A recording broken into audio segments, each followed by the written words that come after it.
Podcast. Bincang-bincang dunia pendidikan. Berbicara tentang pendidikan tidak lepas dari hidup dan kehidupan kita. Entah itu tentang pendidikan formal maupun pendidikan non formal, entah itu di sekolah maupun di luar sekolah seperti di masyarakat dan di lingkungan keluarga. Nah, hari ini kita kedatangan 3 narasumber kita. Yang pertama ada Sri Wahyuni atau sapaan akrabnya Kak Uni. Halo. Nah, selanjutnya ada Wiki Wijawarni atau sering disapa akrab Kak Wike. Hai.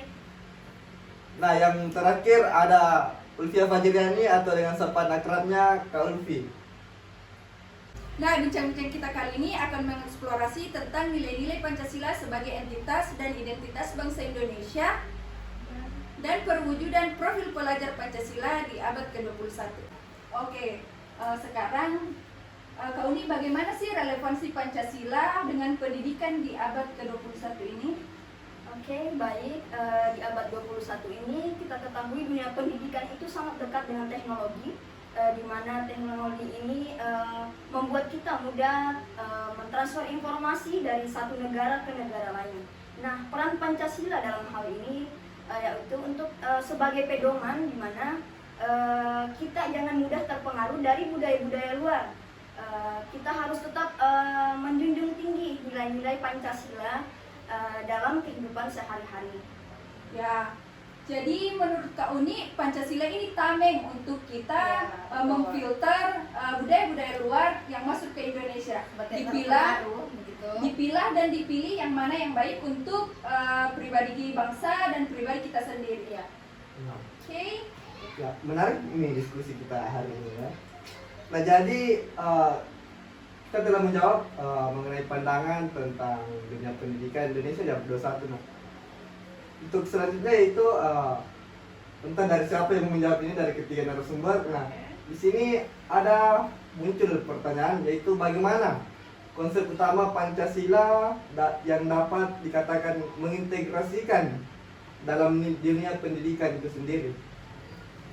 Oke, mungkin saya jawab. Nah, konsep Pancasila itu yang paling penting ya, ada ketuhanan yang Maha Esa, itu keadilan sosial, persatuan, demokrasi, dan gotong royong sepertinya sudah tercantum dalam konsep-konsep penting dalam Pancasila, sehingga hal itu merupakan bagian yang integral ya dari pendidikan sendiri.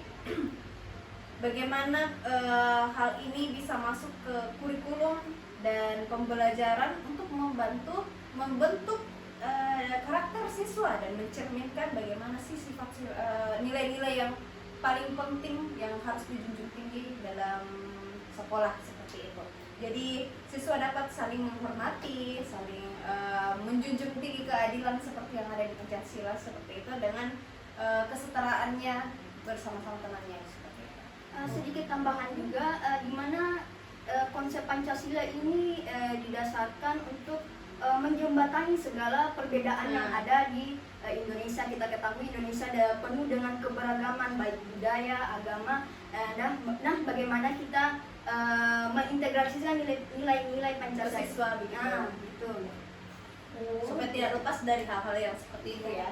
Tidak lepas dari nilai yang terdapat dalam Pancasila. Yang paling penting itu sikap saling menghargai karena adanya perbedaan keadilan. Ya.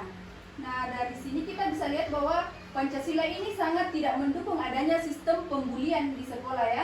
Sama sekali tidak ada. Nah, kita telah mengulas di pertanyaan sebelumnya itu mengenai konsep Pancasila untuk mengimplementasikan dalam dunia kehidupan sehari-hari peserta didik. Nah, saya pernah mengatakan bagaimana sih implementasi nilai-nilai Pancasila ini dapat mempengaruhi pengembangan karakter dan identitas pelajar dalam melihat keadaan abad 21 ini. Oke, saya jawab. Implementasi nilai-nilai Pancasila dan pendidikan memiliki peran penting dalam membentuk karakter pelajar. Melalui pendidikan yang berbasis Pancasila, siswa dapat diasah untuk untuk memberikan semangat persatuan, gotong royong, toleransi dalam perbedaan, serta menjunjung tinggi nilai-nilai sosial di sekolah. Ya, makanya ada istilah profil Pelajar Pancasila ya. Tapi mengenai pelajar Pancasila ini, apakah ada terkaitan guru di dalamnya atau bagaimana menurut tiga narasumber kita pada hari ini? Oke, Ya, coba. Mungkin ke Kak Uni. Iya, memang iya. Tentu peran guru itu sangat sentral ya, Ya. di mana di mana kita bisa memberikan sebuah pengetahuan, pertama pengetahuan tentang apa itu Pancasila, mulai dari sila pertama sampai sila kelima. Kemudian kita juga sebagai guru bagaimana caranya mencontohkan, memberi teladan yang baik tentang penerapan sila-sila Pancasila dalam kehidupan sehari-hari. Oke, kan pada saatnya kan guru adalah tokoh utama yang menjadi Suri Teladan. teladan. ya untuk setiap siswa. peserta. Nah, Nah, saya sangat setuju dengan apa yang dikatakan oleh narasumber dan juga rekan saya, bahwasanya guru memegang peran yang sangat krusial dalam dunia pendidikan. Nah, pertanyaan saya selanjutnya, dalam dunia pendidikan sekarang ada istilah dalam kurikulum Merdeka Pendidikan yang berpusat pada peserta didik. Bagaimana sih pendekatan pembelajaran yang berpusat pada peserta didik itu bisa digunakan untuk mewujudkan profil pelajar Pancasila di abad ke-21 ini? Oke, baik. Oke, pendekatan pembelajaran yang berpusat pada peserta didik itu sendiri, bagaimana kita memungkinkan untuk membuat proses pembelajaran ini, membuat siswa secara aktif dalam proses pembelajaran, karena hal ini untuk memungkinkan siswa memahami dan menerapkan nilai-nilai Pancasila secara nyata dalam kehidupan pribadi dari mereka sehari-hari supaya lebih terkonsep sendiri. Adapun profil pelajar Pancasila ada 6. Ya, yang pertama bertakwa kepada Tuhan Yang Maha Esa dan berakhlak mulia. Nah, mungkin di sini itu artinya bagaimana siswa memahami dan menjalankan perintah agama yang dianutnya dalam kehidupan sehari-hari mereka. Yang kedua, kebinekaan global. Di sini mungkin bagaimana siswa mempertahankan nilai-nilai budaya yang luhur, kearifan lokal yang tercantum dalam Bhinneka Tunggal Ika yang berbeda-beda tetap satu. Yang ketiga itu gotong royong. Nah, di sini mencerminkan budaya yang sudah lama ya di dalam sebagai identitas bangsa Indonesia. Nilai-nilai luhur. Iya. Secara sukarela setiap menyelesaikan sesuatu itu pasti ada yang namanya gotong royong ya. Yang keempat itu mandiri. Mungkin mandiri di sini itu bagaimana siswa lebih bertanggung jawab menyelesaikan tugas-tugas mereka secara mandiri mungkin ya. Dan yang kelima itu bernalar kritis. Nah, bagaimana kemampuan siswa dalam menerima informasi dan mengelola informasi yang mereka dapatkan di sekolah. Nah, yang terakhir mungkin kreatif. Nah, tidak jauh-jauh dengan kreatif di kurikulum Merdeka ini, siswa dituntun sekreatif mungkin, seaktif mungkin untuk bagaimana dia bisa menghasilkan sesuatu yang berdampak positif dalam dunia pendidikan mereka. Termasuk P5 ya, Iya. kalau di sekolah. Sekarang kan ada yang Produk yang dihasilkan. Betul. Nah, yang disebutkan tadi Kak Ulfi itu ada 6 macam pendekatan. Nah, selanjutnya bagaimana sih strategi konkret yang bisa dilakukan oleh lembaga pendidikan dalam memastikan bahwa profil pelajar Pancasila itu dapat terwujud? Langsung. Lembaga pendidikan dapat mengadopsi berbagai strategi untuk memastikan bahwa profil pelajar Pancasila mencerminkan nilai-nilai Pancasila Dengan baik. Iya. Nah, ini termasuk dalam pengembangan kurikulum yang inklusif yang ada pada dunia pendidikan. Makanya sekarang berubah menjadi kurikulum Merdeka, Merdeka. iya. Nah, pelatihan guru tentang penerapan nilai-nilai Pancasila serta integrasi kegiatan ekstrakurikuler yang memperkuat identitas nasional dan nilai-nilai Pancasila. Mungkin itu strateginya.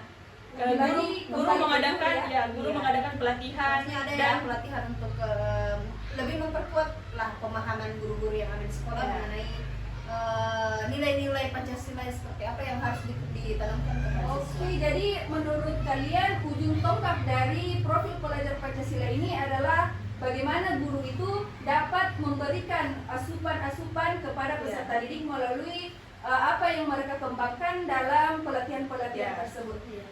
kemudian dia terapkan di sekolah seperti ekstrakurikuler, Ya. seperti pramuka dan lain-lain.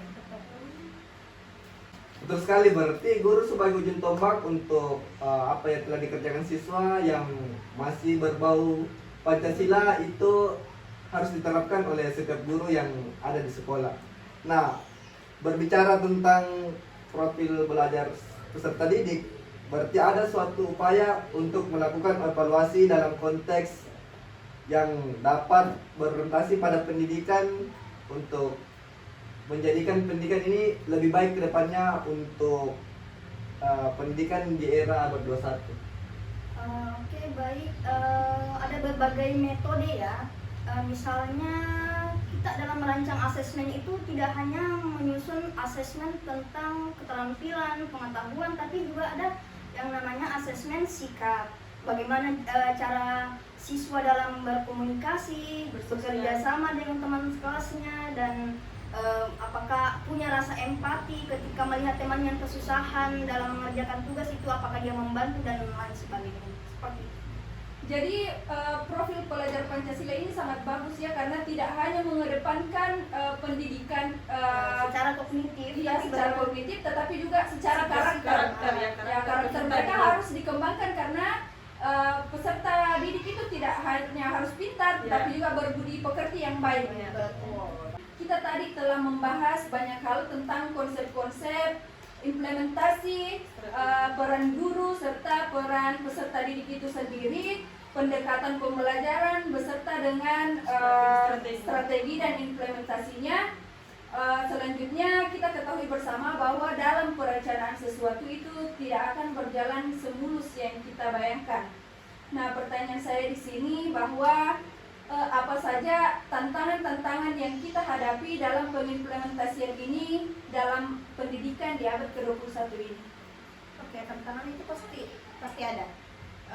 Sehingga menurut saya itu tantangan yang dihadapi dalam implementasi pendidikan profil pelajar Pancasila ini yang selalu berpusat atau berpihak kepada peserta didik itu mungkin ketersediaan sumber belajar ya, sumber daya belajar yang ada di sekolah. Tidak semua sekolah mempunyai fasilitas yang lengkap, pasti ada yang belum lengkap selengkap monitor dan sebagainya. Sehingga itu hal yang bisa menghambat kita untuk proses pembelajaran. Adapun pemahaman yang mendalam tentang nilai-nilai Pancasila di kalangan guru, seperti Kak Wike katakan tadi bahwa harus ada pelatihan khusus ya kepada guru untuk mengenai nilai-nilai Pancasila agar bisa ditanamkan kembali ke siswanya. Tapi dengan mengatasi tantangan ini mungkin memerlukan komitmen bersama begitu, karena hal ini tidak akan berjalan lancar ketika tidak ada kesepakatan atau komitmen bersama dari berbagai pihak, sekolah, staf dan lain sebagainya untuk mengupayakan hal-hal penerapan profil pelajar Pancasila ini akan berkelanjutan ke siswa seperti itu. Jadi tantangan utamanya di sini adalah bagaimana dari yang paling tinggi ke ujung tombak itu sendiri, yaitu Ya. guru, seperti itu ya. Jadi semua kembali lagi ke guru ya. konsistensinya bagaimana. Setiap hari harus memberikan contoh-contoh tentang penerapan pelajaran Profil pelajar. Itulah Pancasila. fungsinya guru, selalu memperbarui Ya, pemahaman kedua dia mereka. harus fleksibel. Misalnya ada plan A, plan B, plan C, sehingga ketika plan A tidak bisa dijalankan, ada plan B, ada Opsi plan B, C. opsi C.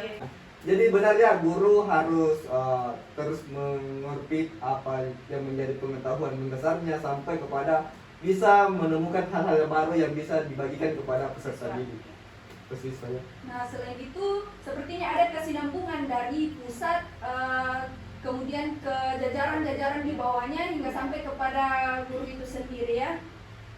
Oke, dan sepertinya saya yakin ketiga narasumber kita kali ini adalah calon-calon guru Betul, profesional betul. di masa depan. Terlebih lagi narasumber kita ini berasal dari salah satu kampus terbesar di Indonesia Timur yang Ya. sekarang sudah mendapatkan Akreditasi akreditasi unggul. unggul. Ya, betul sekali. Oke. Nah, karena kita sudah berada di penghujung acara, berarti kita sudah lama lagi kita akan menyelesaikan podcast kita pada hari ini yang berbicara tentang podcast berbicara mengenai seputar dunia pendidikan. Jadi profil pelajar Pancasila ini adalah sebuah perwujudan dari nilai-nilai Pancasila sebagai entitas dan identitas bangsa Indonesia itu sendiri, di mana bahwasanya ini profil pelajar Pancasila adalah hasil dari kurikulum Merdeka itu sendiri, seperti itu. Kemudian ujung tombak daripada profil pelajar Pancasila itu sendiri adalah seorang guru, bagaimana guru tersebut dapat melaksanakan tugasnya dengan baik melalui beberapa pelatihan yang mereka jalankan sebagai salah satu bentuk daripada keprofesionalan mereka. Tanggung jawab mereka ya untuk menyampaikan ilmunya kembali kepada peserta. Jadi seorang guru itu harus selalu mengasah dan mengasah ilmu untuk dikembangkan, karena guru adalah ujung tombak daripada dunia pendidikan saat ini. Kemudian selain itu Pancasila adalah tameng dari budaya-budaya luar di abad ke-21 ini untuk memfilter apa yang bisa diambil dari dunia luar ke dalam negara kita sendiri. Nah, saya rasa pembahasan kita pada hari ini sangat menarik, apalagi kita kedatangan ketiga narasumber yang berasal dari salah satu universitas terbesar di Indonesia. ya, betul Timur, sekali. ya. Nah, cukup sekian perjumpaan kita hari ini seputar Kapodcast yang berbicara tentang dunia pendidikan.